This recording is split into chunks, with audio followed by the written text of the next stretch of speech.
Como siempre es un gusto saludarlos y darles la bienvenida a la señal del canal del Congreso, el canal de la... Bien, buenas tardes a todas y a todas. Ahora sí, ya con el canal del Congreso en vivo, agradecemos a los medios de comunicación que están transmitiendo este evento que está organizado por la Comisión de Derechos Humanos del Senado de la República y por supuesto con la conducción preponderante del Consejo Nacional para Prevenir la Discriminación, CONAPRED, que está conmemorando prácticamente, es un evento que se une con otras conmemoraciones, pero particularmente el día de hoy estamos reunidos y reunidas aquí para conmemorar los 10 años de la entrada en vigor de la Convención sobre los Derechos de las Personas con Discapacidad. Es muy importante señalar que estos 10 años han sido muy importantes para nuestro país, para las personas que sufren alguna discapacidad, que México es otro país a partir de su compromiso con el derecho internacional de los derechos humanos de las personas con alguna discapacidad, que francamente en nuestro país somos muchísimas y quienes no lo somos aún, seguramente dentro de algunos años lo seremos, de esa magnitud, y ese es el enfoque nuevo que nos obliga esta convención.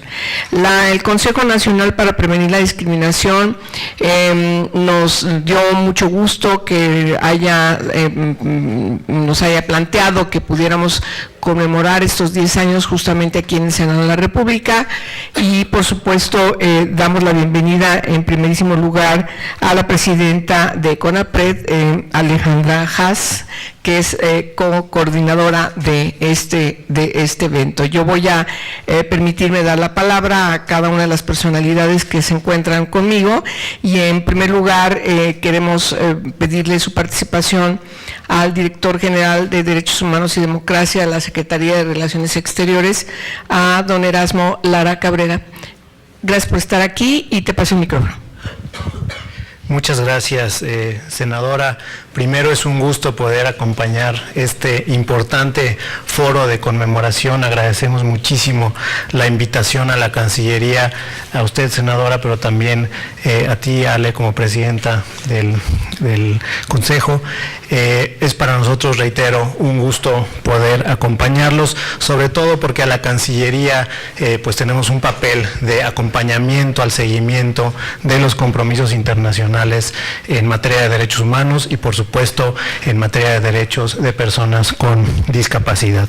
Saludo por supuesto a quienes integran esta amable sala para esta conversación y pues es, reitero, un gusto poder acompañarlos. Como saben, la Convención fue el primer tratado de derechos humanos adoptado en el siglo XXI. México fue uno de los principales países impulsores de esta convención.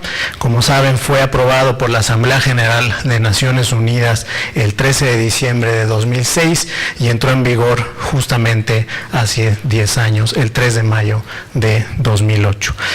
Es muy importante destacar que luego de 10 años la Convención se ha convertido en uno de los tratados, y esto es un dato muy importante que me gustaría destacar, uno de los tratados cuya ratificación ha registrado una celeridad sin precedentes.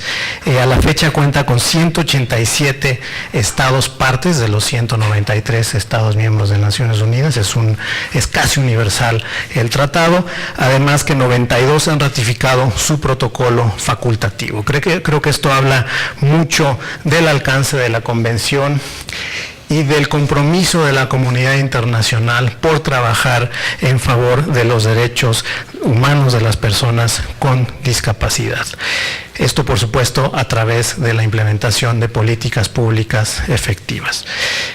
Como además es bien sabido, la convención trajo consigo un importantísimo cambio de paradigma que resultaba y sigue resultando fundamental, que es reconocer, darles este reconocimiento, una acción positiva en favor de las personas con discapacidad, como por supuesto titulares plenos de derechos y situados jurídicamente en una posición más justa, de empoderamiento, de igualdad y por supuesto de plena inclusión. Entonces yo creo que esto es un paradigma fundamental. Con su adopción, los estados se comprometían y se comprometen a atender adecuadamente las necesidades específicas de las 650 millones de personas con discapacidad en el mundo, que constituye alrededor del 10% de la población mundial, a eliminar todos aquellos obstáculos físicos y sociales que les impiden disfrutar plenamente de sus derechos y además coadyuvar con sus familias para que en lo individual y como núcleo social estén en posibilidad de acceder a estos derechos y a las mismas oportunidades que el resto de la población. Es así que este foro, este evento es un buen espacio para reflexionar qué tanto hemos avanzado como comunidad internacional, por supuesto, pero también como país en la implementación de este importante instrumento internacional, cómo hemos logrado o qué nos falta avanzar para transformar desde las percepciones, la cultura en torno a los derechos de personas con discapacidad y qué medidas hemos tomado y qué efectivas han sido para involucrarlas adecuadamente en la vida laboral, educativa, cultural, política y social del país. Pero también creo que es muy relevante no perder de vista el papel que puede jugar la Agenda 2030 sobre desarrollo sustentable, que a través de sus distintos objetivos nos habla de una comunidad internacional que se mueve hacia la inclusión, hacia no dejar a nadie atrás, y en esto, por supuesto, el papel de las personas con discapacidad y la promoción de sus derechos es fundamental. Por supuesto, la Convención y los Objetivos de Desarrollo nos plantean desafíos, pero también oportunidades en términos de implementación nacional efectiva. Y bueno, de parte de la Cancillería nosotros continuamos y continuaremos trabajando en los foros multilaterales pertinentes, Asamblea General de Naciones Unidas, Consejo de Derechos Humanos de Naciones Unidas y por supuesto en el marco de la Conferencia de Estados parte de la Convención para seguir apoyando esta progresividad, este enfoque hacia un mejor y mayor reconocimiento de los derechos de las personas con discapacidad. Este año la Conferencia de las Partes de la Convención se celebra en unas semanas, en junio, y abordará temas muy importantes, desde el tema, por ejemplo, de estadísticas y desglose de información, hasta cuestiones como asociaciones público-privadas y cooperación internacional, mujeres y niñas con discapacidad y participación política e igual reconocimiento ante la ley. Es decir, es una agenda que creo nos invita todavía más a profundizar la reflexión. Así continuaremos trabajando en estos foros, también a nivel regional, a la luz de la Convención Interamericana para la eliminación de todas las formas de discriminación contra las personas con discapacidad y en todos los espacios en los que nos sea posible, por supuesto. Por último, el cumplimiento de nuestras obligaciones es sin duda fundamental. Quisiera nada más, ya para concluir, recordar que hace unos meses presentó México su segundo y tercer informe de cumplimiento de la Convención en la materia. Y pues bueno, estamos ahora en el proceso para poder preparar el diálogo con el comité que será el año entrante y que nos permitirá una vez más evaluar hasta dónde hemos llegado, en dónde estamos y por supuesto qué falta por lograr. Con eso, senadora, distinguidos colegas, les aprecio muchísimo la invitación y una vez más cuenten con la cooperación de la Cancillería mexicana. Muchas gracias.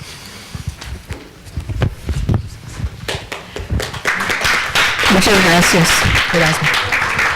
Vamos a continuar con la siguiente intervención. Ahora le corresponde a Jan Yarab, Él tiene una trayectoria muy importante en el ámbito de los derechos humanos. Fue representante de la Oficina Regional de Naciones Unidas para Europa hasta el 2016. Antes se desempeñó como miembro del gabinete del Comisionado Europeo para el Empleo, Asuntos Sociales e Inclusión en la Comisión Europea en Bruselas, y también sirvió en la Oficina de Derechos Humanos del gobierno checo. Eso fue en finales del siglo pasado, literalmente, y principios del siglo XXI, el 99 al 2004. Entonces hoy ya tiene desde junio de 2016 acá en México, es el actual representante en México del Alto Comisionado de las Naciones Unidas para los Derechos Humanos, y con el que tenemos mucho trabajo conjunto en lo que él representa y lo que nosotros hacemos aquí. Y por supuesto nos da mucho gusto tenerlo acá en un tema que sabemos es de una gran relevancia e interés para ti. Jan, bienvenido. Gracias. Muchas gracias.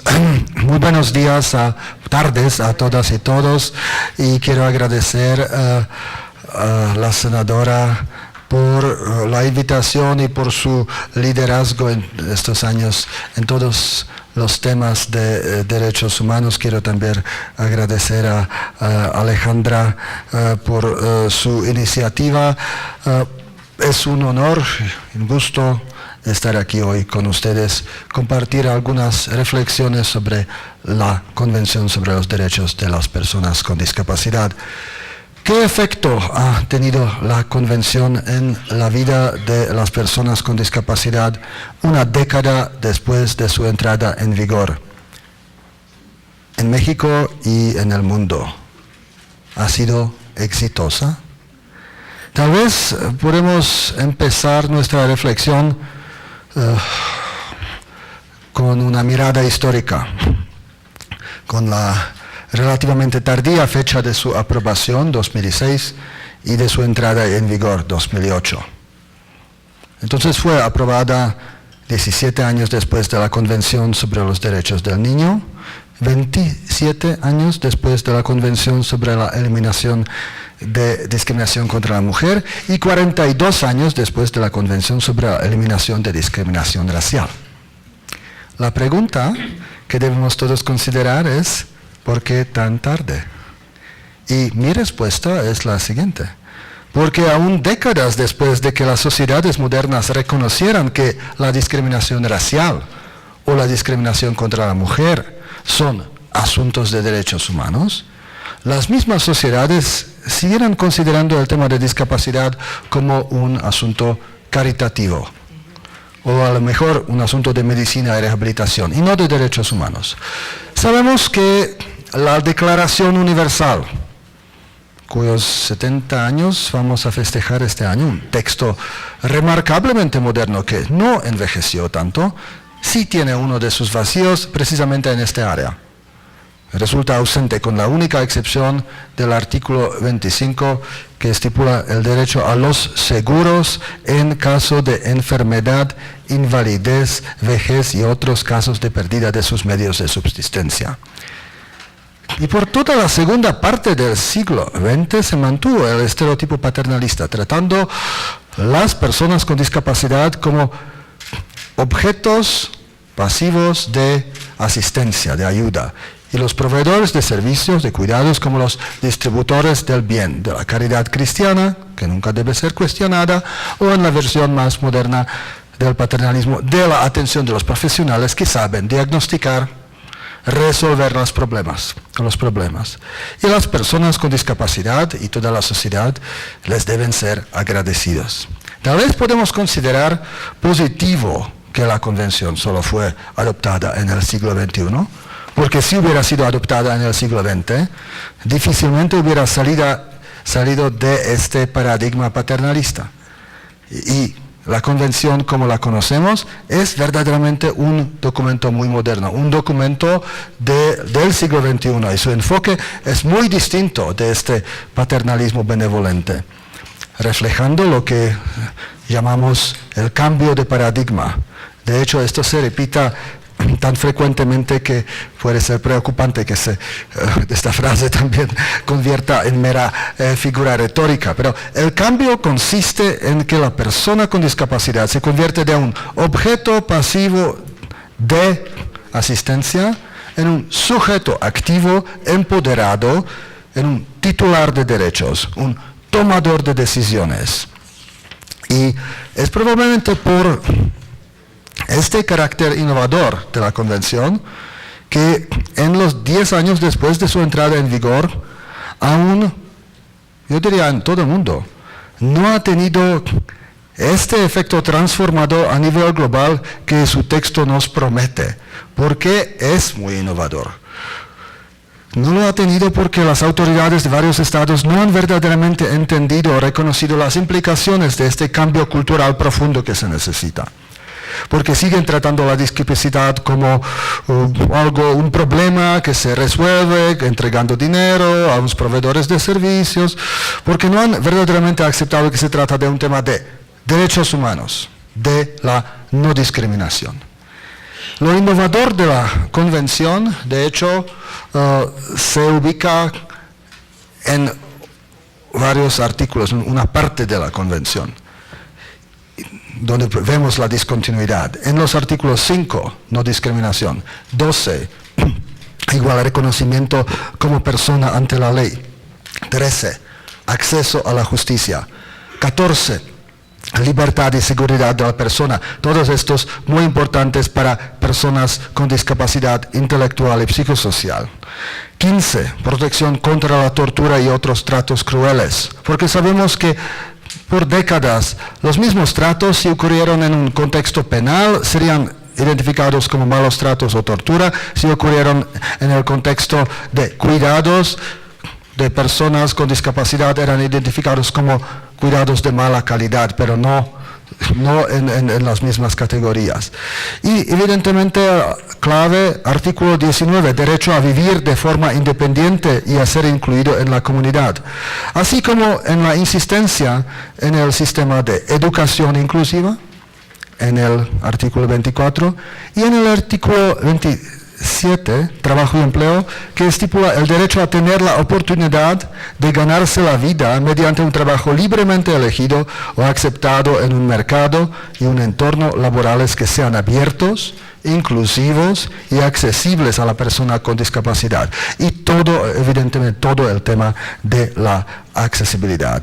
Sin embargo, es exactamente en estos artículos claves, innovadores, los artículos que resumen la nueva filosofía de la Convención, que muchos estados partes han hecho los menores esfuerzos. Y esto es el reto con que se quedamos para la segunda década de la vigencia de esta Convención moderna y ambiciosa, de una Convención que puede transformar de manera muy positiva no solo la vida de las personas con discapacidad, sino el carácter entero de nuestras sociedades. Muchas gracias.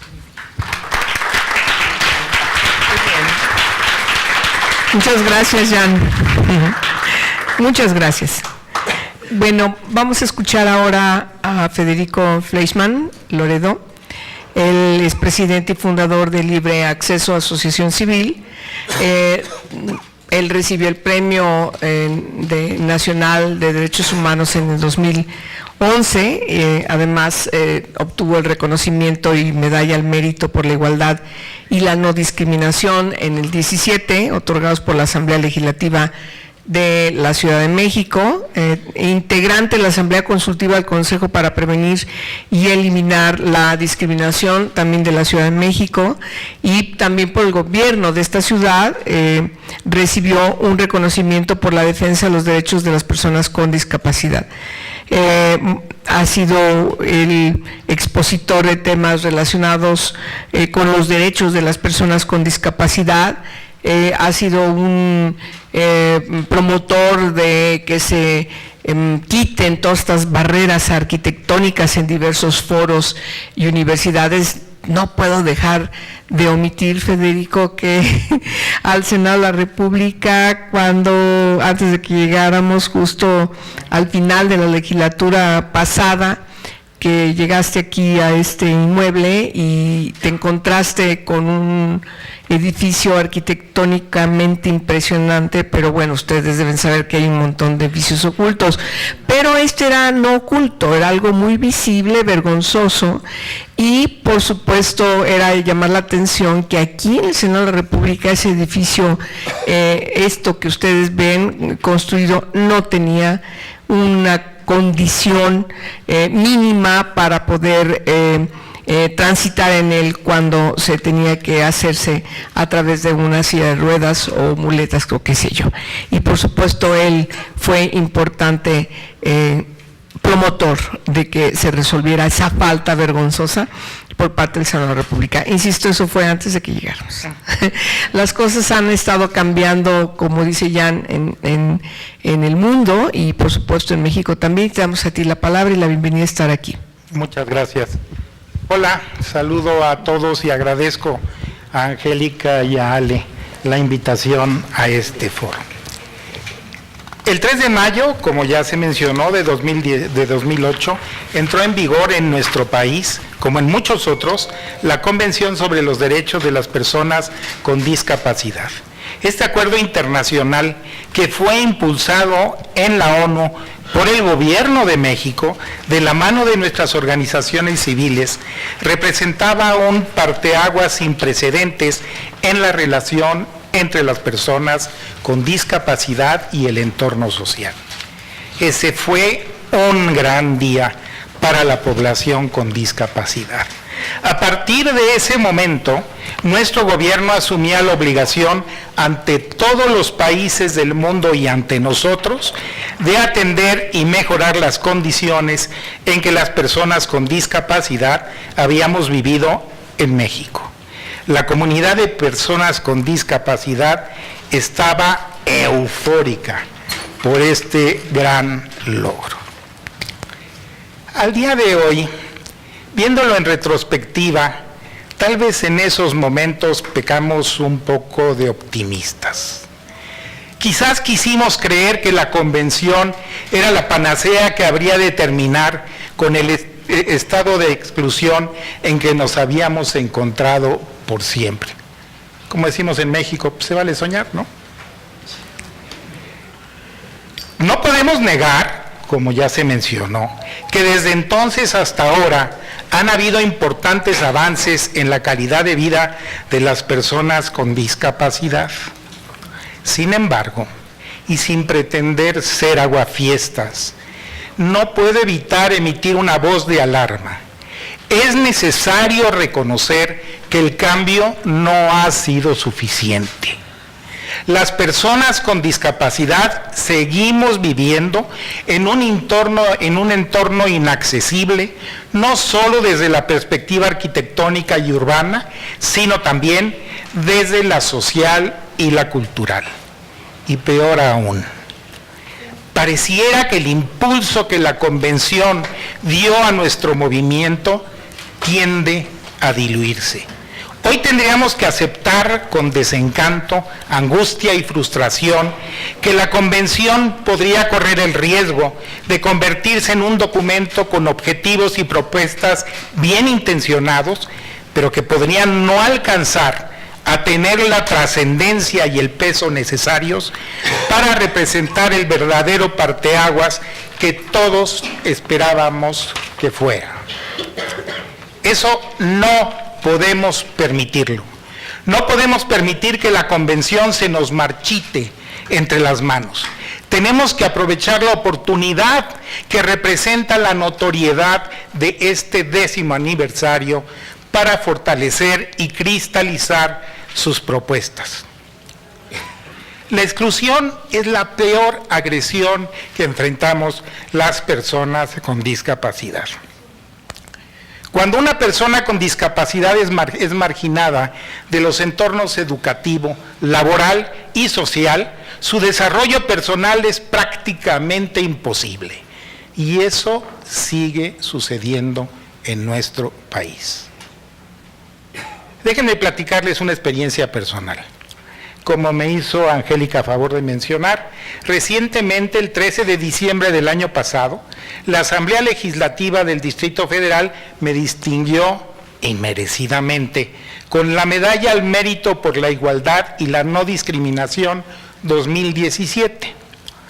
Pero el pasado 23 de abril, día de la ceremonia de entrega, no pude recibir la medalla porque no pude acceder al recinto legislativo. La Asamblea Legislativa del Distrito Federal no es físicamente accesible para una persona con discapacidad motriz como yo. Eso está mal. Urge arreglarlo. ¿Y quién debe arreglarlo? Pues nosotros, todos nosotros, gobernantes, legisladores, empresarios, educadores, sociedad civil y las propias personas con discapacidad. Todos tenemos la obligación moral de responderles a tantos que por tanto tiempo han sido excluidos del quehacer social. La vida nos pertenece a todos y todos merecemos vivirla plenamente. Y de nuestras vidas excluyamos la exclusión. Gracias.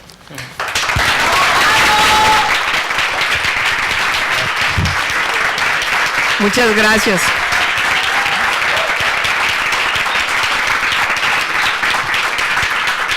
Muchas gracias, Federico. Muchas gracias. Pues sí, esa es la realidad que tenemos que enfrentar y cambiar. Pero, a ver, vamos a ver otro enfoque ahora de Bárbara Anderson. Ella nació en Argentina, pero como ella misma lo dice, es mexicana por elección. Mexicana por elección.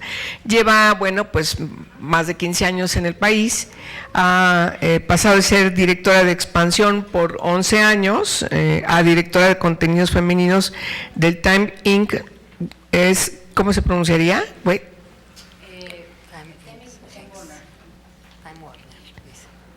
Bueno, sí. A cargo de la revista, es un conglomerado de revistas, entre ellas se encuentra El, Quién, InStyle, Balance y Quién.com. Hoy es directora de innovación editorial del Grupo Milenio y además es columnista en la materia de negocios, pero sin embargo, como ella también lo menciona, reiteradamente en su agenda más importante tiene otro título, el de ser mamá de Luca y de Bruno. Luca tiene 5 años y Bruno tiene 3. Bueno, ella nos hablará justamente de una de sus grandes batallas que junto con una otra activista importante, Katia D'Artigues, han estado trabajando y ha sido emblemático y heroico lo que han logrado aquí mismo, toda la materia de inclusión de personas con discapacidad, lo tengo que decir, particularmente en la ley de telecomunicaciones, las tuve de asesoras ahí dotándonos de todos los insumos que se necesitaban y enfrentando desde diferentes flancos para lograr que en esta ley hubiera inclusión. Nos faltaron cosas, pero hubo cosas emblemáticas que se lograron y la verdad lo logramos gracias justamente a Bárbara y a Katia. Me siento muy orgullosa de haber coadyuvado en eso. Y bueno, ellas juntas han hecho cosas muy importantes, tienen el mismo oficio, juntaron sus fuerzas, su creatividad y contactos para apoyar que la inclusión sea un tema presente y concreto en las reformas, ya mencioné, de telecomunicaciones, pero también la otra ley emblemática que surge de aquí, que es la Ley General de Derechos de Niñas, Niños y Adolescentes, donde también fueron muy importantes en asesorarnos y claro, también están dando su gran tarea para influir en la Ley de Educación, que nos hace falta una revisión integral para que con un marco jurídico tengamos condiciones también de hacer todos estos cambios que aquí se están evidenciando. Sin más, Bárbara, te paso el micrófono. Muchas gracias por estar acá. Bueno, muchísimas gracias. Me encanta que este panel sea tan variado, que tengamos gente con discapacidad, funcionarios públicos, gente que se dedica directamente a esta parte, legisladores. Bueno, a mí me toca jugar de mamá, como muchos de los que están aquí, como Alicia, de un niño con discapacidad, que como ya dijeron en el resto del panel, estamos aquí para conmemorar los 10 años de la puesta en vigor de la Convención de los Derechos de las Personas con Discapacidad, que también, como dijeron en este panel, es un tratado cuyo ADN tiene muchísimos cromosomas mexicanos, ya que uno de sus impulsores y gestores, hasta incluso la firma final, fue Gilberto Rincón Gallardo.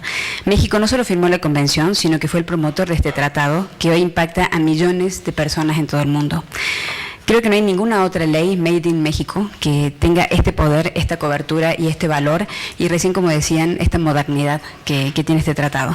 Pero esta paternidad no solo es un compromiso, sino que creo que todavía es una deuda que no terminamos de saldar. Estamos aquí recordando una iniciativa, pero la verdad es que me parece que con muy poco espíritu festivo.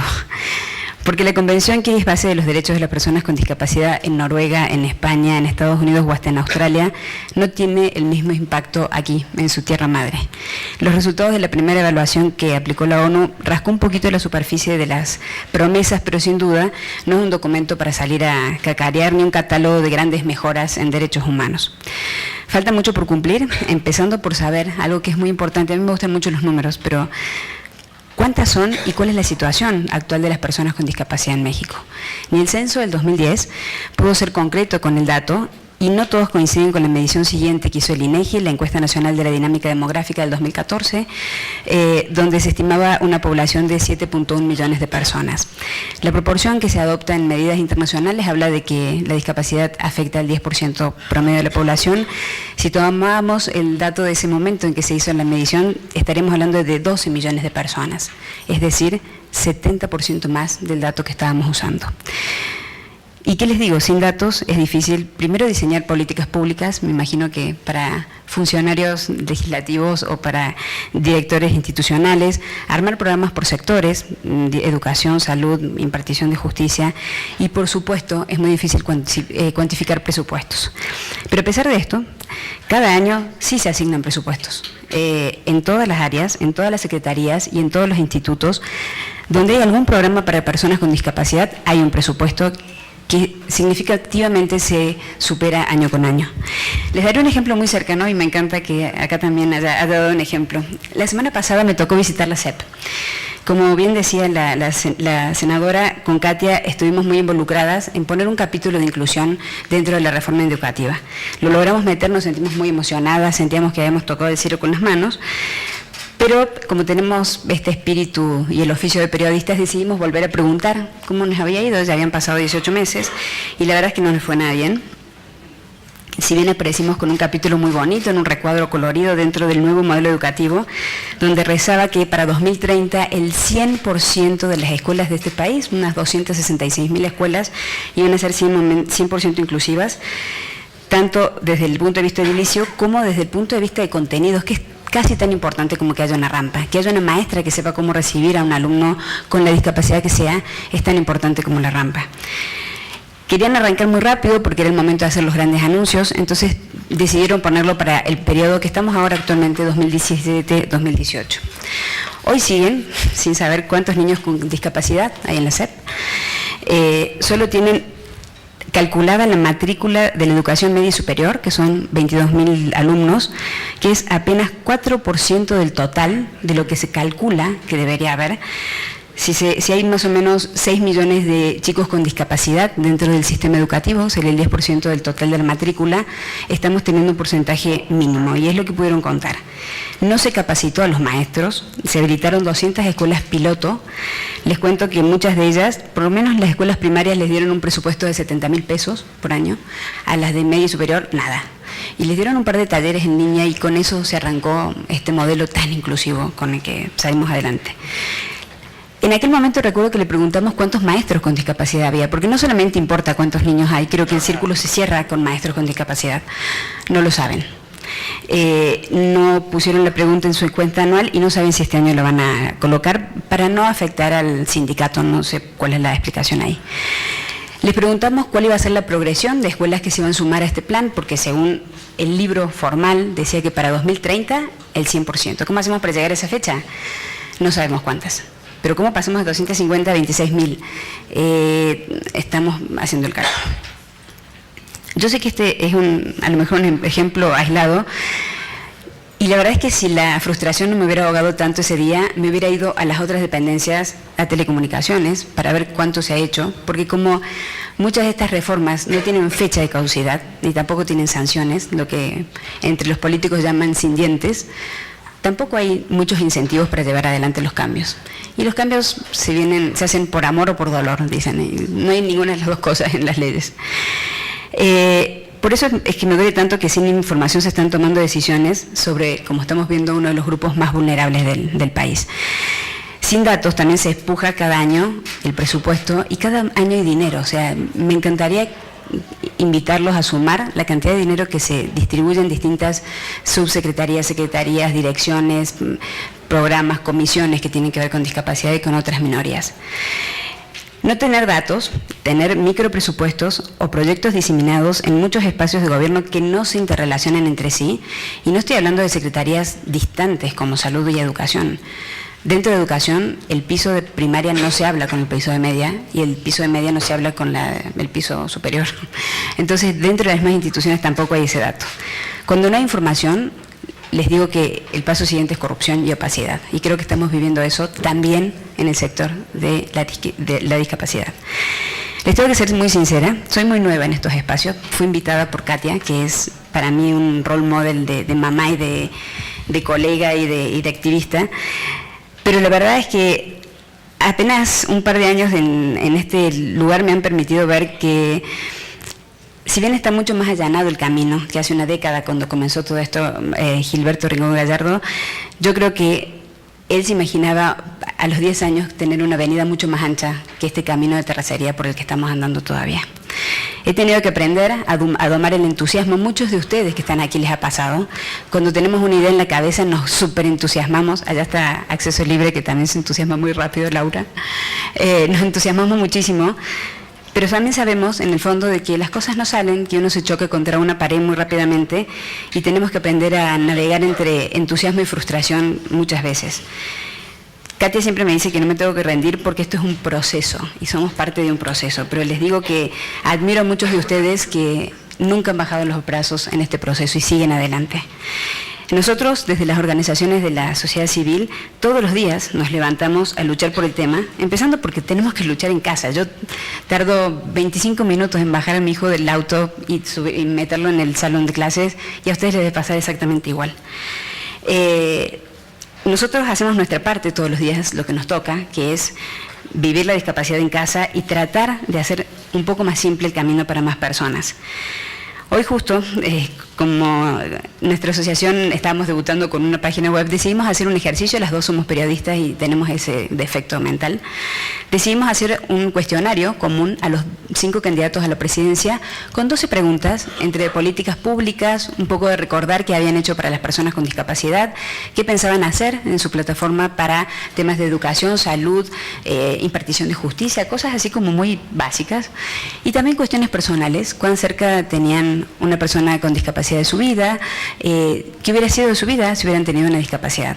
La verdad es que está imperdible la respuesta que tuvimos. Los invito a que entren al sitio de yotambién.mx, que es nuestro sitio. En Milenio nos dieron la portada también con este tema, porque hasta ahora nunca se había hecho un ejercicio transversal con todos los candidatos. Uno no contestó, fue Jaime Rodríguez. Después de lo del debate que iba a cortar manos a los ladrones, creo que es más pro discapacidad que otra cosa. Entonces, creo que vale la pena. Me encantaría que ustedes entraran, que trataran de contestar ustedes esas 12 preguntas y que se sumen al debate. Creo que no hay que quitar el dedo del renglón. Yo sé que los candidatos tienen miles de temas en la agenda, pero van a tener este tema muy presente si nosotros seguimos muy presente y no quitamos el dedo del renglón. La verdad es que nosotros no nos rendimos y es hora de que también los funcionarios, los políticos y los futuros gobernantes de este país tampoco lo hagan. Yo no me puedo rendir porque quiero que Luca, que tiene parálisis cerebral, crezca y vive en un país que se merezca tener todo dentro de sus fronteras, porque si yo puedo mover una piedra para que Lucas esté mejor, puedo mover más piedras para que más Lucas estén mejor. Esa fue un poco la idea de sumarme a esta asociación. No me puedo rendir porque las grandes fuerzas sociales, y ustedes lo saben, es la suma de pequeñas individualidades. Las pequeñas cosas que hizo Alicia por su hija, yo las estoy disfrutando con Luca, aunque ella no lo sepa. No me puedo rendir porque quiero que también sea Luca un niño que sepa que sus derechos son derechos y no son favores, que nadie les está haciendo ninguna ventaja ni que por contactos consiguió algo. Le corresponde, está en la ley, está en la Constitución, que todos los mexicanos merecen los mismos derechos y no hay un asterisco al pie que diga aplica restricciones, no. También quiero que Lucas sepa que la Constitución, como les decía, lo ampara y que la convención que ideó Gilberto le dará visibilidad en un futuro. No puedo rendirme ante los, bueno, ¿qué cree? Así es, que he escuchado 1000 veces, porque para cada uno de nosotros, y ustedes lo saben, cualquier cosa es un Everest, o sea, conseguir escuela, conseguir hospital, conseguir un certificado. Si uno tiene suerte y una fantasía solitaria puede transformar totalmente, 1 millón de realidades se pueden transformar. Eso lo dijo Maya Angelou el día que asumió Barack Obama en la presidencia de Estados Unidos, y creo en eso. Creo que todos los que están aquí, desde el lugar que están, desde lo que están haciendo, de lo que están explicando, de la manera en que se relacionan con el ambiente que están ayudando a que este país sea mejor. No al nivel que Gilberto se imaginó, porque era una mente, yo creo, con muchísima visión de futuro, pero por lo menos desde el poquito lugar donde estamos. Haciendo un balance, creo que no hemos honrado, la verdad, ni su trabajo, ni su inteligencia, ni su visión, pero me niego a pensar que esto también es cultural. Me niego a pensar que así somos. Yo creo que estamos en un proceso en que podemos levantar la mano, podemos exigir y podemos decir que esto no es cultural y que esto se puede cambiar. Seguiremos esperando las recomendaciones y las evaluaciones de las Naciones Unidas, seguiremos empujando y tratando de no quitar el dedo del renglón, como les decía, de lo que es obligatorio y de eso que debería avergonzar a cualquier gobernante. Tienen que cumplir con algo que no están cumpliendo, tienen que cumplir con algo que es obligatorio, tienen que cumplir con los derechos. La discapacidad toca o impacta a 1 de cada 4 mexicanos. Entonces todos los que estamos acá de alguna manera, todos los gobernantes, todos los políticos, todos los funcionarios tienen 2 puntos de distancia con una persona con discapacidad. Y no puedo creer que tomen decisiones y hagan cosas sin pensar en ello. El día que fuimos a la SEP, me dolió que esa letra bonita de la reforma no era la realidad bonita que imaginábamos en el salón de clases, pero me permitió conseguir algo. Una niña de 17 años que se llama Sofía, que va a la misma escuela donde va mi hijo, está en la secundaria, quería rendir para entrar a prepa, no sé si sabían, pero los exámenes no están adaptados para pasar a prepa porque no es obligatorio. Logramos que le tomaron un examen particular a Sofía para que pueda estudiar preparatoria y que pueda estudiar historia del arte, que es lo que le fascina. Ella también tiene parálisis cerebral. Lo conseguimos. Entonces yo creo que, yo sé que no es 1 millón de historias, es solamente la historia de Sofía, pero yo sé que por Sofía Gilberto pensó que podíamos tener un mejor país para todos. Gracias.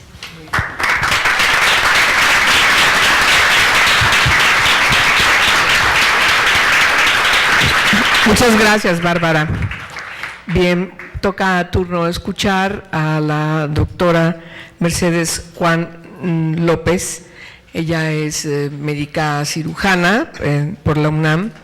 Tiene una especialidad en medicina de rehabilitación y estudios de posgrado en alta dirección en el IPADE. Bueno, ella tiene una gran trayectoria en el ámbito de la función pública, fue secretaria técnica del Gabinete de Salud de la Presidencia de la República, subsecretaria de Regulación y Fomento Sanitario de la Secretaría de Salud, secretaria del Consejo Nacional de Salud, secretaria del Consejo de Salubridad General, titular de la Comisión de Operación Sanitaria de la Comisión Federal para la Protección contra Riesgos Sanitarios, y por supuesto fue en estos encargos la primera mujer en desempeñarlos. Del 1 de diciembre del 2012 a febrero del 2016 se desempeñó como secretaria de Salud del Gobierno Federal, y a partir del 1 de abril del año 16 del 2016, ocupa el cargo de directora general del Consejo Nacional para el Desarrollo y la Inclusión de las Personas con Discapacidad. Doctora, esta es su materia, bienvenida al Senado y la escuchamos con mucha atención. Buenas tardes a todos y a todas. Primero agradecer a la senadora Angélica de la Peña. Querida amiga, muchas gracias por invitarnos a estar aquí en este foro en donde se está conmemorando los 10 años de la entrada en vigor de la Convención sobre los Derechos de las Personas con Discapacidad. También a Alejandra por invitarnos a ser parte de este foro y a todos mis compañeros que están aquí en la mesa, así como a ustedes, a todos los jóvenes que nos acompañan de las diferentes escuelas que se encuentran aquí con nosotros. Quiero reiterar lo que pues ya han dicho mis antecesores, de que estamos conmemorando los 10 años de la Convención, en donde México jugó un papel muy importante a través del liderazgo de don Gilberto Rincón Gallardo, y que, bueno, a 10 años de este aniversario, en este momento pues tenemos avances y tenemos grandes retos y grandes desafíos, como ya lo han comentado aquí ustedes.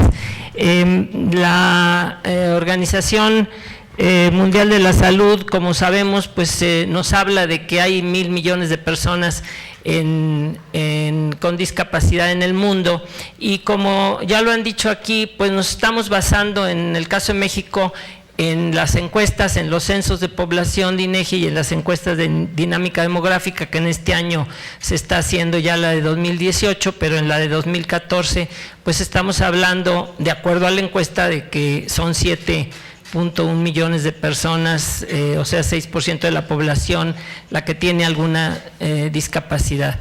Sin embargo, un poco hablando de la preocupación que pues, todos la tenemos y que Bárbara lo ha comentado, yo quiero decirles que nos parece a nosotros el área del Consejo Nacional de Inclusión de Personas con Discapacidad, que es un organismo coordinador y gestor de seguimiento de acuerdo a la Ley de Inclusión de Personas con Discapacidad, para ver lo que hacen y puedan hacer las dependencias de la Administración Pública Federal, los gobiernos de las entidades federativas y obviamente pues toda la sociedad civil, que hace un gran trabajo, todas las organizaciones de la sociedad civil.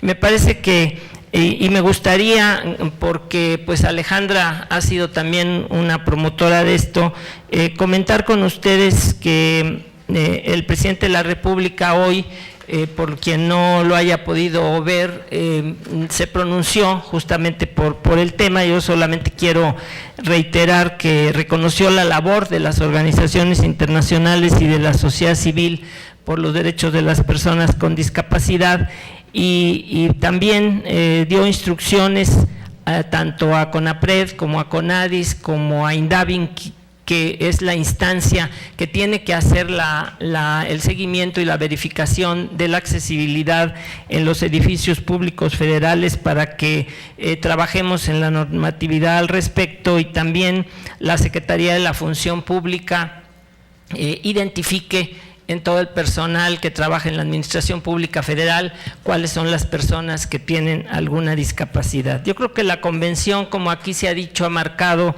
realmente un cambio de paradigma muy importante de los derechos de las personas con discapacidad, y en función de esto, justamente hace 2 años, y muchos de ustedes participaron o estuvieron presentes en Los Pinos, como recordarás, Federico, en donde el presidente de la República instaló el sistema a través del cual dio instrucciones para que hiciéramos, y CONADIS, como un organismo sectorizado de la Secretaría de Desarrollo Social, precisamente por este cambio de paradigma, supuesto que cuando nace CONADIS estaba antes en el sector de salud, precisamente por este cambio se sectoriza a partir de esta administración ACDSOL, y entonces se coordinó la instalación del sistema con todas las entidades federativas. Llevamos 26 convenios firmados con las entidades federativas, también la propia CONAGO creó la Comisión de Inclusión de Personas con Discapacidad.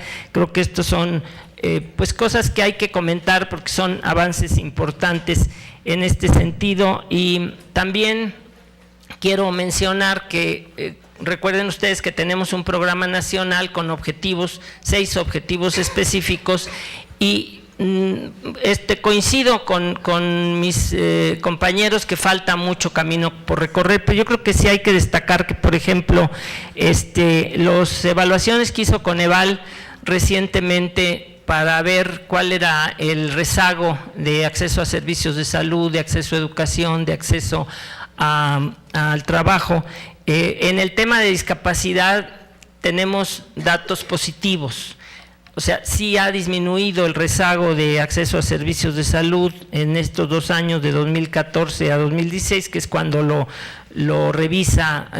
evalúa Coneval, del rezago de acceso a servicios de salud de 16.4 a 12% en 2016, la inclusión laboral, que es una medición ascendente, aumentó de 32.5 en 2014 a 39.04 en 2016, y el acceso a la educación también disminuyó el rezago, es descendente, de 51.1 a 48. Son datos objetivos que evalúa Coneval. Yo creo que es importante. Y también quiero destacar el trabajo que ha hecho el Congreso, muy especialmente esta legislatura, estas 2 legislaturas con las senadoras y los senadores, en donde han presentado más de 287 iniciativas de reformas a diversas leyes. Aquí ya se han comentado algunas muy importantes. Es cierto que nos falta, y este es un gran desafío que tenemos todos, nos falta la reglamentación de muchas de ellas, como la propia de Ley General reciente de Asentamientos Humanos y Ordenamiento Territorial y Desarrollo Urbano. Pues falta esta reglamentación, también la propia de Telecomunicaciones y muchas otras que la ley, como ya se ha mencionado, general de niñas y niños y adolescentes, que contempla justamente este capítulo de niñas y adolescentes. Y también recientemente se acaba de aprobar una ley aquí que me parece muy importante para las personas con discapacidad visual, que es la ley de perros guía, que la acaban de aprobar ustedes también recientemente, y el tema del registro. Acaban de aprobar una minuta con 3 leyes, la Ley General de Población, la Ley General de Salud y la ley, la Ley de General de Salud. Y me parece que comentar que lo que le preocupa a Bárbara, que también nos preocupa a nosotros, que tenemos que aprovechar los registros administrativos que tienen las dependencias para identificar a las personas con discapacidad. Tú estabas mencionando el tema de la SEP, que es muy importante que haya esa identificación de los niños o niñas que tienen alguna discapacidad. Entonces, nosotros en CONADIS hemos hecho algo que estamos aprovechando los padrones de beneficiarios de los servicios de salud y de los servicios de desarrollo social, que tienen más de 100 millones de personas identificadas con nombre y apellido, con CURP, que estamos ya identificando en esos padrones a través de las preguntas de Washington. Creo que y además las preguntas de Washington son algo que aprobó también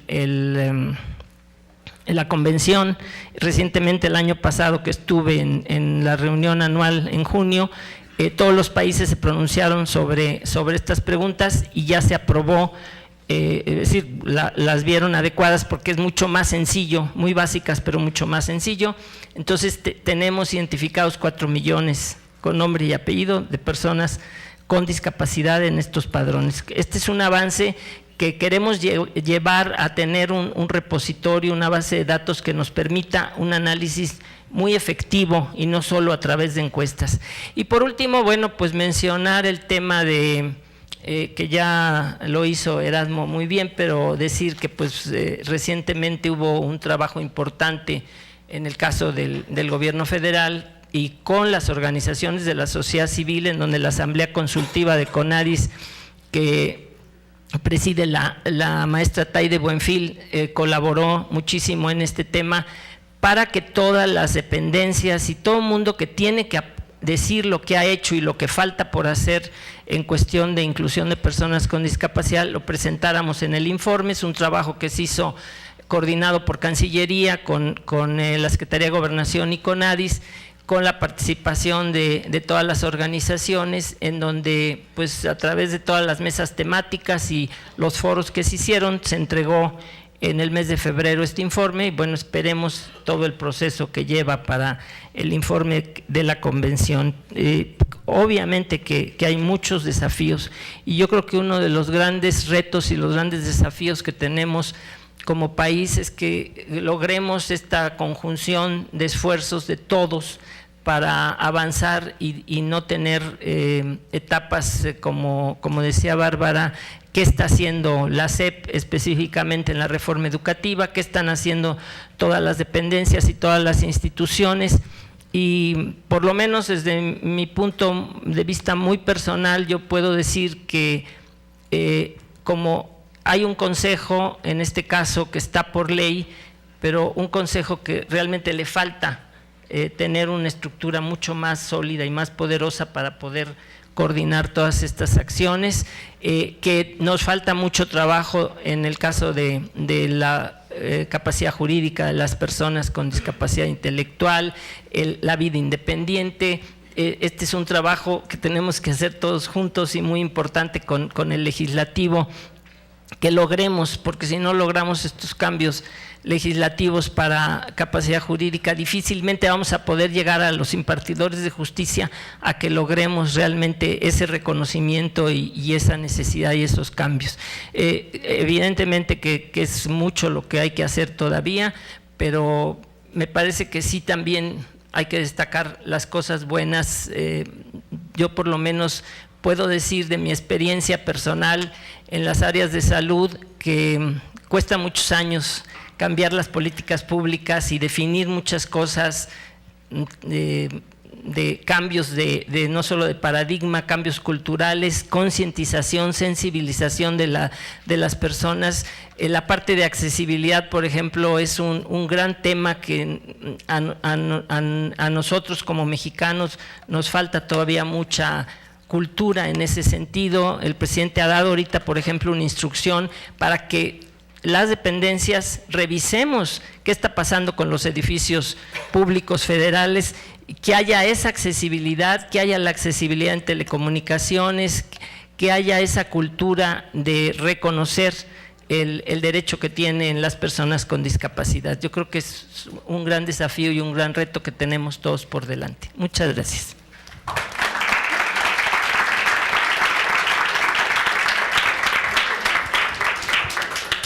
Muchas gracias, doctora. Jan tiene que irse porque ya tiene que estar ahorita mismo en otro evento. Te agradecemos mucho que nos has acompañado, Jan Yarab. Por favor, vente para acá, Bárbara. Sí. Bueno, vamos a escuchar ahora a quien nos pidió que pudiéramos conmemorar con un evento como el que hoy estamos realizando, con estas personalidades que cada una está dando su punto de vista de cómo ve la perspectiva en nuestro país desde que aprobamos esta convención tan importante y trascendental, que como ustedes han escuchado tiene todavía muchos retos. Alejandra Haas Pasiuk es quien dirige este Consejo Nacional para Prevenir la Discriminación. Ha hecho un trabajo realmente muy significativo para lograr que tenga una relevancia en la protección de los derechos de todas las personas que sufren algún tipo de discriminación. Particularmente no podría ser menos el esfuerzo que realiza en otras luchas relacionadas con esta exigibilidad y reconocimiento de los derechos humanos, en el caso particular de las personas con discapacidad. En este sentido, Alejandra, Gracias. es todo tuyo el micrófono. Gracias. Senadora, muchísimas gracias. Buenas tardes y a todas y a todos. Es un gusto verles por aquí y les agradezco mucho su paciencia y su presencia, también a las personas que nos ven por el canal del Congreso. Primero decirle a la senadora que le agradezco muchísimo su disposición siempre a pues revisar cómo estamos en estos temas y a volver a poner sobre la mesa pública que estos temas no son temas marginales a la agenda nacional, sino centrales. Si de veras nos tomamos en serio la democracia y el desarrollo, no podemos pensar que la inclusión es un tema marginal, es un tema central a la vida nacional, y por eso creo que somos exigentes con los avances y con los temas de cómo vamos, porque pues realmente, a pesar de que coincido con la doctora Juan, y yo creo que hace muy bien en recordarnos los beneficios o las ventajas o las brechas más cortas que estamos viviendo, al mismo tiempo pues nos sentimos decepcionados de que no estemos en otra realidad, siendo que México es un país, la 13ª economía del mundo, y con muchas otras ventajas por las cuales decimos que México es un gran país, y sin embargo todavía con una deuda pendiente y dolorosa en esta temática. Así que, senadora, gracias siempre por estar dispuesta a convocar a estas reuniones de reflexión.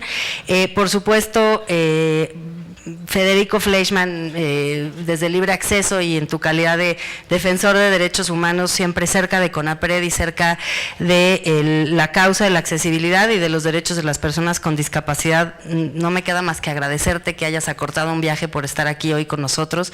Muchísimas gracias, de verdad. Bárbara Anderson, yo les quisiera decir que hace relativamente poco, Bárbara Anderson, Katia de Artigues y Agustín de Pavia, que por allá nos acompaña también, se nos acercaron para conversar sobre este tema de la accesibilidad en los inmuebles públicos. Y lo cierto es que uno se pregunta cómo uno puede pensar que tenemos avances democráticos sustantivos si las personas, como lo menciona Federico, no pueden entrar a las instituciones públicas, porque pues uno pensaría que ahí es donde primero tiene que haber accesibilidad, ¿no? Y realmente, haciendo con ellas, con Bárbara, con Katia, con Agustín y el equipo de CONAPRED, un poco de arqueología documental para ver dónde estábamos en términos de instrucciones, normas oficiales, etcétera, lo que nos damos cuenta es que hay una primera gran ausencia. Senadora, ya no vas a ser senadora pronto, pero sabemos que estarás de nuestro lado impulsando una ley general de accesibilidad que fuera paraguas de los esfuerzos de accesibilidad en todo el país, y después una norma oficial mexicana con especificaciones técnicas actualizada a los requisitos de la convención, que pudiera poner el estándar de lo que realmente se necesita para lograr la accesibilidad. Esos son dos grandes vacíos que hay que trabajar de forma urgente, porque sin eso va a ser muy difícil que no vivamos lo que vivimos en muchos otros casos, senadora, este tema de las realidades diferentes en distintos lugares del país, porque efectivamente nos llama mucho la atención que un edificio como el Senado haya tenido que pasar por un proceso de revisión por libre acceso y una queja de CONAPRED, y que todavía no se certifique, porque todavía la senadora Yolanda de la Torre, a la cual le mandamos un saludo, no tiene accesibilidad plena a su propio edificio donde ella trabaja, ¿no? Pero digamos, es emblemático, pero no es único. La Asamblea Legislativa es emblemática, pero no es única. Son muchos edificios públicos a nivel federal, a nivel estatal, que no son accesibles y que hacen que sea muy difícil ejercer derechos como el acceso a la información, el acceso a los servicios, el acceso a la participación, etcétera, etcétera, que tiene cualquier ciudadana, cualquier ciudadano. Sigo saludando, no se crean, la doctora Mercedes Juan, muchas gracias por aceptar estar aquí y también por haber tomado con entusiasmo esta iniciativa de yo también, de revisar esta normatividad de manera muy pronta. El CONADIS e INDAVIN generaron una digamos, reunión de trabajo técnica, y nos hemos puesto a la tarea, como lo dijo la doctora Juan, también por instrucciones presidenciales, de revisar lo que hay y actualizar la norma técnica que actualmente existe para poder dar un paso hacia adelante en los próximos meses. Así que muchas gracias, doctora, por eso y por su presencia, y por supuesto a la Cancillería, porque pues no nada más le da seguimiento a los tratados, sino que también ha acompañado la ratificación de un gran número de tratados internacionales que hoy día nos sirven como un estándar para México de cómo estamos en derechos de todas las poblaciones. Ya lo mencionaba Jan Yarab, del Alto Comisionado. Quisiera decir dos cosas, decir una cosa nada más de organización.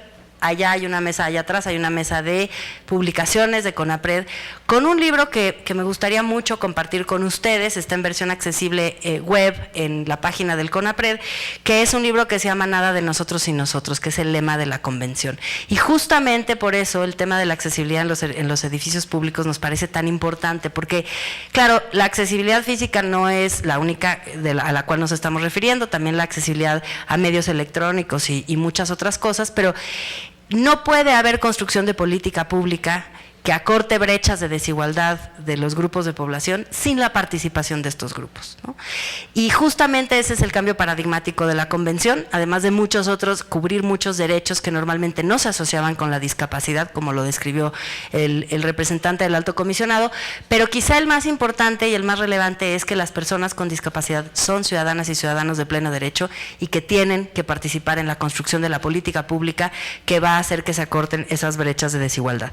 Otra cosa que quisiera anunciar o comentar con ustedes es que son los 10 años de la convención, pero también es el 10º aniversario luctuoso de Gilberto Rincón Gallardo, y creo que vale mucho la pena, o digamos, es muy conmovedor y muy importante que, como lo han hecho quienes me antecedieron en el uso de la palabra, reconozcamos el liderazgo de don Gilberto en la construcción de esta convención. Pero no olvidar también, y eso hoy mismo en la mañana veía un video de Gilberto dando un discurso, y Gilberto decía siempre que él encabezaba un movimiento o digamos impulsaba una serie de iniciativas, pero siempre reconocía el trabajo de las organizaciones de la sociedad civil.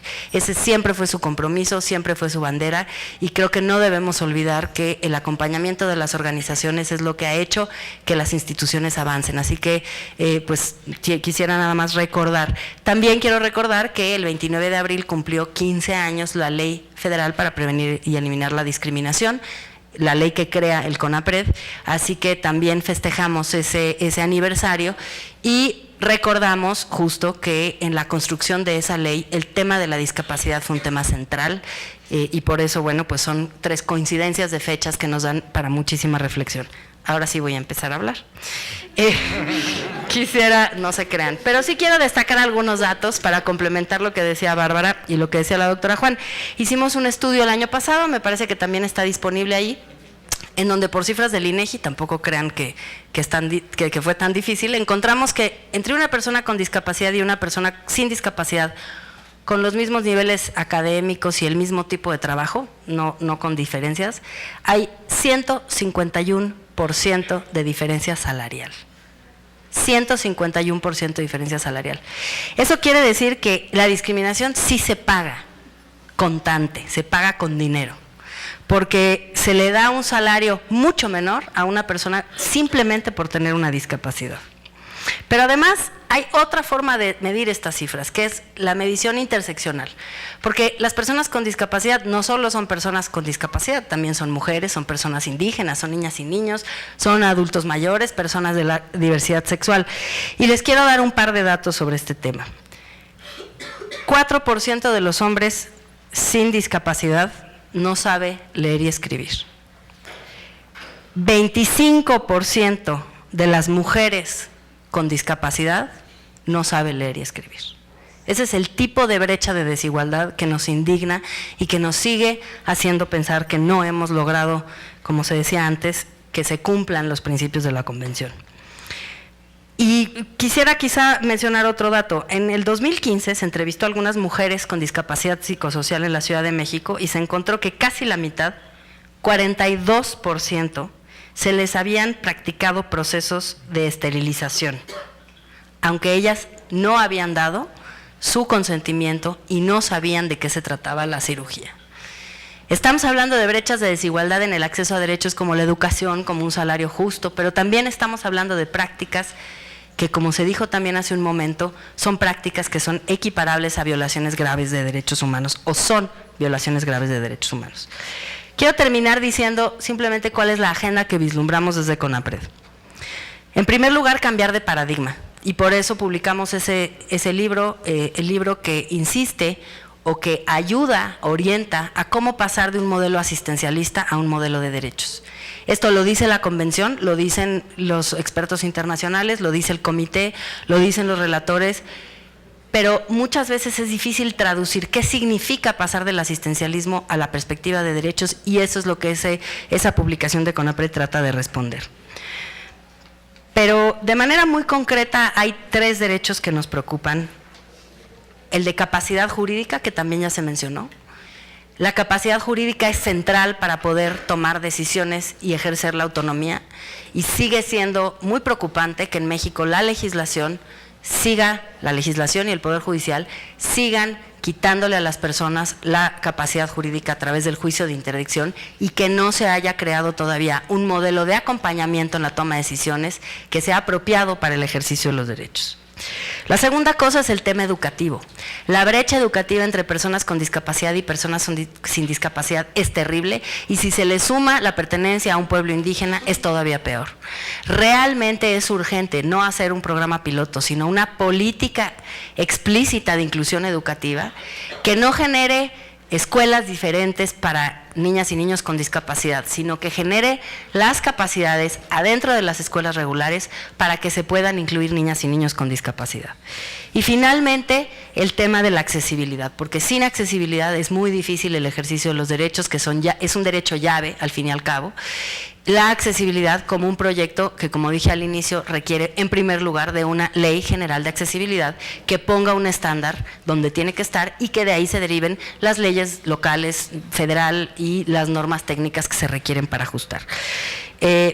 Finalmente quisiera mencionar otro ejercicio que hizo CONAPRED este año. A los 6 meses del sismo publicamos una serie de lineamientos para la prevención, atención durante el sismo y posterior reconstrucción para grupos en situación de discriminación, y también preocupa enormemente la ausencia de protocolos de protección civil en materia de personas con discapacidad, la falta de capacidad de respuesta que se tiene institucionalmente para atender y para acompañar a las personas con discapacidad en estas situaciones que son particularmente difíciles para las personas discriminadas. Y sí queremos subrayar la importancia aquí también de transmitir información en lengua de señas durante los momentos de desastres naturales. Les quiero decir que Gabriela, nuestra intérprete de lengua de señas del día de hoy, Gabriela se nos acercó en el CONAPRED y nos dijo: las autoridades nacionales y locales no están traduciendo en lengua de señas, y la población sorda está. Muy bien, muchas gracias, Alejandra. Sí, Rincón Gallardo, lo recordamos con mucho cariño, y bueno, este país es otro a partir de todo su trabajo. Aquí se ha mencionado en varias ocasiones a la ley federal para prevenir y eliminar la discriminación. Yo creo que ya estoy prácticamente en las últimas de dar mi último informe como legisladora. Como senadora lo daré de manera pertinente, todo este trabajo de todos estos años, pero quiero decirles que una de las primeras reformas que impulsamos cuando llegamos aquí al Senado de la República fue justamente una reforma importante a la ley federal para prevenir y eliminar la discriminación. Yo la cuento, aunque hemos hecho leyes, pero estas reformas a esta ley fueron emblemáticas porque estaba allí esperando que fuesen tomadas en consideración propuestas a partir de que CONAPRED nos estaba solicitando al Congreso. Y había recuerdo, se tocaban las puertas a ver quién. Dijimos, bueno, pues esa es materia nuestra, lo vamos a revisar. Y entonces las reformas que impulsamos desde entonces permitieron, y voy a leer muy rápidamente cuáles fueron las características que justamente logran que CONAPRED tuviera una trascendencia totalmente distinta desde el ámbito institucional y todo su trabajo que ha sido determinante para este país, insistimos, en la lucha contra la discriminación. Bueno, en primer lugar, atendiendo lo que los organismos internacionales le estaban exigiendo al Estado mexicano, ampliamos la definición de discriminación con la finalidad de regular la discriminación directa e indirecta, así como la formal y sustantiva. eso fue emblemático. Se especifican desde entonces la ley las condiciones que motivan la discriminación a fin de que nuestra legislación responda a la realidad del México actual y prevea la esencia protectora contenida en los instrumentos internacionales que México ha aprobado, particularmente los que tienen que ver con la materia de derechos humanos. Se amplía el ámbito protector de la ley, así como el ámbito de acción de CONAPRED. Se incorporan nuevas definiciones como las de igualdad de oportunidades, ajustes razonables y diseño universal. Se da mayor certeza a los trabajos de interpretación de la propia ley, se incluyen disposiciones para impactar de manera determinante en las políticas públicas del Estado mexicano y garantizar el respeto del derecho a la igualdad. Se consolida la prohibición de la discriminación, se crean y se precisan los supuestos de trato diferenciado que no se consideran discriminatorios, mismos que se agrupan en acciones afirmativas, en distinciones basadas en criterios razonables, proporcionales y objetivos. Se amplía el catálogo de conductas que constituyen un acto de discriminación para incorporar nuevas situaciones que la realidad actual ya estaba generando en otras importantísimas reformas que tuvo esta ley, ya por supuesto entradas en vigor, y las últimas reformas que impulsamos justamente a solicitud de Alejandra, aprobamos 3 dictámenes de reforma a esta ley que desafortunadamente no nos dio oportunidad que la Cámara también la aprobara, pero ya por lo pronto ya llevan la mitad del tramo importante. Entonces, creo que no hay pretextos para que ahora con la ley, como aquí se ha señalado, pueda trascender e influir en la legislación de otras materias y de otras leyes, pero sobre todo no hay absolutamente ningún pretexto, sobre todo a partir de que México hace 10 años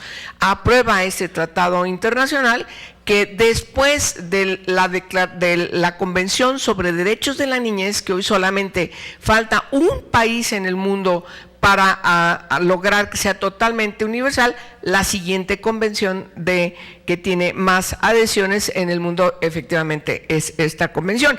No hay, insisto, ninguna justificación o pretexto para que la política pública, para que las acciones gubernamentales tomen en cuenta que tienen una legislación internacional, que tienen leyes a nivel federal, a nivel general, y por supuesto ninguna entidad federativa puede abstraerse del cumplimiento de esta legislación, de este marco jurídico, para lograr la plena inclusión como sujetos, como sujetas de derechos a todas las personas, hombres y mujeres de cualquier edad que sufren algún tipo de discapacidad. Yo decía al principio, tarde que temprano, muchas de nosotras estaremos seguramente entrando a esa etapa en la que a veces quienes están de este lado no nos damos cuenta, seguramente formaremos parte de este gran conglomerado humano que se caracteriza por alguna discapacidad. De tal manera que agradecemos muchísimo a Alejandra que nos haya permitido acompañarla en este aniversario, a Bárbara, como siempre, su lucha que hace con Katia, con todas, desde todos los ámbitos donde ella se mueve y que tiene un gran reconocimiento, y por supuesto también a la doctora Juan, a Federico y a Erasmo, que está acá representando a la Secretaría de Relaciones Exteriores. Por ahí hay algunas cosas que están reclamando, vamos a atenderlas porque nos parece importante que las atendamos.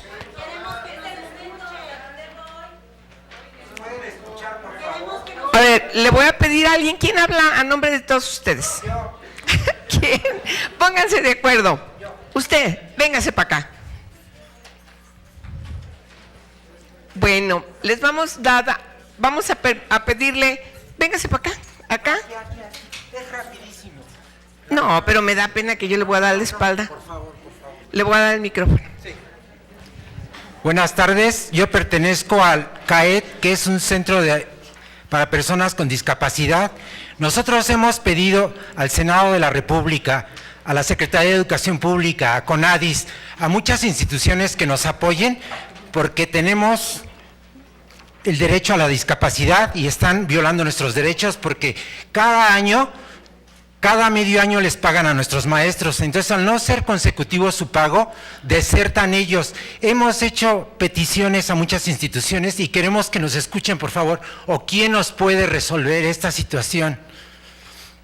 Tenemos entendido también que el pago sale de aquí del Senado, entonces el presupuesto se supone que de aquí es donde se centra, y no tenemos, eso es lo que tenemos entendido nosotros. Desafortunadamente, ninguna de las autoridades sí. da respuesta. Sí. Nosotros dependemos de la Secretaría de Educación Pública. Exacto. Y el presupuesto viene de la SEMS, pero al recurrir a ellos, nunca nadie nos dice.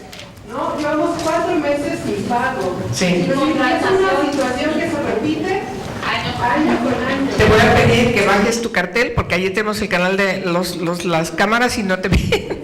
Bueno, sí, entréguenlo. Miren, vamos a hacer la gestión, no lo resolvemos nosotros, realmente la Cámara de Diputados es quien etiqueta, pero vamos a hacer la gestión, con muchísimo gusto lo hacemos de manera inmediata. Con el debido respeto, sí. Venga, véngase para acá. Gracias a usted. Véngase para acá, le voy a dar el micrófono para que se oiga. Con el debido respeto para todos y agradeciendo la amable cortesía al presidium. Somos padres de familia, somos hermanos, somos tíos, somos primos, en algunos casos abuelos de personas con discapacidad. Nosotros no hemos tomado cursos, somos expertos porque en mi caso, por ejemplo, desde hace 20 años, 21 años, he tenido la circunstancia de tratar de educar lo mejor posible en el seno de una casa a una niña con discapacidad. Y la circunstancia que nos ha motivado a traer esto ante ustedes es la grave situación en la que están los asesores académicos de los CAED. Esta es una situación a nivel nacional, en donde no existe certidumbre laboral ni seguridad salarial, mucho menos. Obviamente los CAED dependen, hasta donde tengo entendido, de la Subsecretaría de Educación Media y a su vez de la Secretaría de Educación Pública. No entendemos nosotros cómo es posible que haya presupuesto para muchas cosas dentro de la Secretaría de Educación Pública y que aquí exista un doble grado de discriminación, que es a los alumnos con necesidades especiales o con necesidades educativas especiales, se les margine de esta manera. Uno, como decíamos, con la incertidumbre que tienen los profesores, a quienes ni siquiera se les denomina así, sino asesores académicos. Segundo, porque no tienen una plaza, ni una base, ni ninguna prestación, son contratados por honorarios y los pagos, como bien decía uno de los alumnos de los CAED que me antecedió, en ocasiones hasta 6 meses o más para que les puedan cubrir sus emolumentos ya devengados. Y la circunstancia de la que yo hablaba de la doble discriminación es que nuestros hijos en los CAED no cuentan con las condiciones importantes, necesarias, mínimas, que permitan su debida formación educativa. Y bueno, para finalizar, esta circunstancia de los pagos incluso, les pediríamos a ustedes su intervención para eso, para que se cubran esos salarios, porque por supuesto sabemos que existe el recurso, no es algo que no se haya presupuestado desde un principio, y que se les brinde en justicia laboral una plaza, la plaza que corresponde al nivel de ellos y que sean considerados profesores. Les agradecemos mucho y gracias por abrirnos las puertas de esta soberanía que es la Casa del Pueblo. Gracias. Muchas gracias. Miren, Adolfo, miren, les voy a sugerir lo siguiente. Como ya estamos fuera del programa, pero yo con mucha atención y con mucho gusto creo que este tema lo tenemos que atender. Les quiero proponer lo siguiente, porque ya nuestras ponentes y los señores y las señoras se tienen que ir porque el programa tenía un tiempo determinado. Pero a ver, les voy a pedir además de quienes hablaron, que integren una pequeña comisión. Vamos a hacer la gestión, ya tenemos aquí rápidamente, hicimos un acuerdo entre nosotros, entre nosotras, para hacer la gestión ante el secretario de Educación Pública, Otto Granados, y hablar además con el subsecretario que está encargado de este asunto, y además también eventualmente tomar consideración si es necesario un punto de acuerdo para llevarlo a la permanente. Yo espero que no haya necesidad de ir hacia ese ámbito, sino que lo veamos de manera oficiosa directamente con la Secretaría de Educación Pública. Nombre